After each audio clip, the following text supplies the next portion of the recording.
In 1968, Western fans were introduced to a film by Andrew McLagan named Bandolero. Starring in the lead roles are Jimmy Stewart and Dean Martin, and they're supported by Raquel Welch and George Kennedy. It's the tale of two brothers who are on the run from a posse led by a local sheriff who wants to arrest them and free the hostage that they took along the way. They end up heading into the wrong territory, which is controlled by bandoleros, or Mexican bandits. The very strongest thing that this film has to offer is without a doubt its cast. Jimmy Stewart and Dean Martin are in the twilight of their careers, and Raquel Welch had just 2 years earlier exploded into the hearts and fantasies of the American male when she was shown wearing the fur bikini in A Million Years BC. The movie opens with Martin and his gang getting arrested for robbing a bank and the murder of Raquel Welch's husband. Dean Martin's older brother, played by Jimmy Stewart, poses as a hangman and rescues them. They go on to abduct Welch and head south of the border into Mexican bandit territory. Raquel speaks with a terrible Mexican accent in the movie when she explains to Martin's character that the Mexican bandits just love to kill gringos. He then comments to her that she doesn't look worried at all, and she smiles at him and says, "I'm not a gringo." All along the way, Jimmy Stewart's character of Mace Bishop tries to talk Dean Martin's character of D. Bishop into a life of retirement and moving with him to Montana, while Martin and Welch end up falling for each other. Raquel's character of Maria understands his dark past, as she's not a saint either. In one of the film's most memorable lines, and there are quite a few, Welch proudly tells a banker who questions her ability to run a ranch on her own that she was a whore at 13 and my family of 12 never went hungry. It's pretty obvious with a body like hers, she could feed a whole nation. The town ends up gathering a posse and they chase out after them. The sheriff is in love with Welch's character, and his motivation has more to do with saving her than arresting Martin or Stewart. They eventually meet in a tiny abandoned Mexican village where they are forced to join sides to fight a large group of Mexican bandits. It's interesting that the film takes place in 1867, when the average life expectancy then was just 45 years old. Stewart, at the time he filmed the movie, was 60, and Dean Martin was 50. They both fought in the Civil War on opposing sides. And I'm pretty sure that when the story was written, the writer must have pictured much younger actors in these roles. But the producers and the studio are all about the dollars, and they want the star power that was there from Stewart and Martin. Stewart's character is supposed to be the voice of reason. He and Martin both defend Welch from the other gang members when they try to assault her. But although Stewart's role seems like he's the good guy, the problem with that is he really isn't. He's anything but that. As in, early in the movie, he meets up with the real hangman and later is shown riding his horse into town, wearing his clothes, and assuming his identity. The movie never says what happened to him, but you realize that he ended up killing the old fella.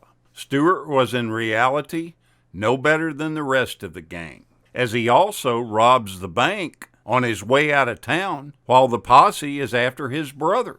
In the final showdown, almost everyone is killed. D is fatally stabbed by the leader of the bandits after he savagely beats him when he attempts to assault Maria. Then Mace gets shot by another bandit. Eventually, Maria grabs D's pistol and shoots the leader of the bandits, which sends the rest of the leaderless bandoleros into full retreat mode.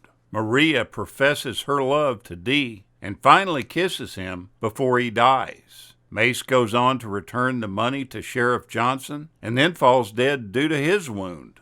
Maria and the sheriff, with little left of the posse, bury the Bishop brothers and dead posse members without markers, after which Maria notes that no one will know who was there nor what happened at this time. They then begin their ride back to Texas. A big portion of the film was shot at Alamo Village. That's the movie set that was originally created for John Wayne's The Alamo.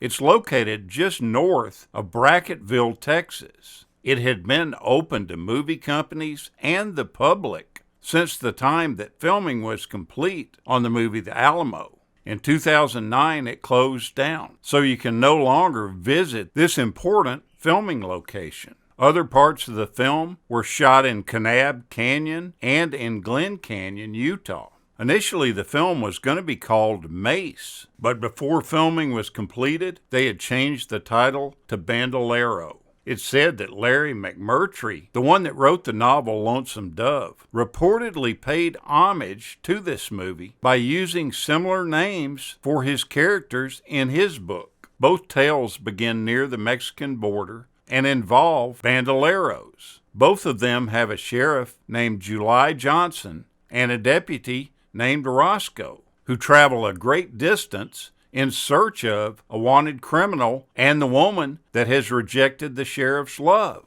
Both of the stories have a charismatic outlaw named Dee, who is about to be hanged and who wins the love of a woman before he dies. Raquel Welch, when she finished filming the project, wasn't too inspired by her portrayal of Maria. She felt like nobody was going to stand up and shout about her performance. But the one thing she did enjoy was that she didn't feel like Miss Sexpot running around half naked all the time. At least in this film, she was used in a more functional role, not just eye candy. The same plot device used in this movie by saving crooks from the gallows by using a fake hangman was used in the popular 1965 film Cat Ballou. There are tons of other people that you'll recognize in the movie. There's Andrew Prine, who plays Roscoe. Will Geer plays Pop. Denver Pyle is in it as Muncie. Harry Carey Jr. is there, along with Dub Taylor. And Dub Taylor is great in his role as the attendant who's in charge of giving everybody baths. He has some of the wittiest lines in the film, in typical Dub Taylor style. Now, it's been said that there was quite a few fans that were on the set while filming was going on, and they would constantly be asking for autographs from the main players in the movie. Raquel Welch had been corralled and asked to sign autographs for fans, and she didn't enjoy doing it. She was complaining about it after they left and just wasn't pleased that she was having to do this. Jimmy Stewart came unglued on her. He told her that she needed to look where her paycheck came from. These people are paying your salary, and you can't take the time to sign an autograph for them. You better think about that. From that point on, she never complained at all while doing any autographs on the set. The film had about $5.5 million in North American rentals in 1968, and when it was all said and done, it was really a loss for the studio. I think it's a fun movie to watch. The characters are great. You can't go wrong with Dean Martin or Jimmy Stewart, and the likes of Raquel Welch is always a pleasure. Thank you so much for watching, and we'll continue to chase the classics.